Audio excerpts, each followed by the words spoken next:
ఈ సంవత్సరం నేను ఏం చేయాలి మీకు అర్థం కాకుండా ఉంటే you have to do good works. ఎందుకంటే చివరికి దేవుడు కోరేది మన జీవితం ద్వారా ఆయనకి మహిమ రావాలని.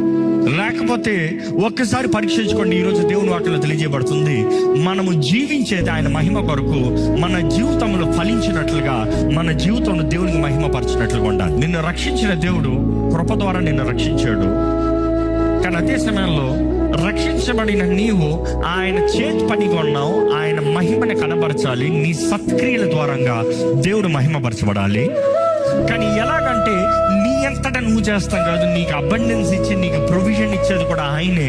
ఎందుకంటే చివరికి దేవుడు కోరేది మన జీవితం ద్వారా ఆయనకి మహిమ రావాలి. You see, in this challenging world we have to remember sin. ఎక్కడ చూసినా పాపము పాపము పాపము.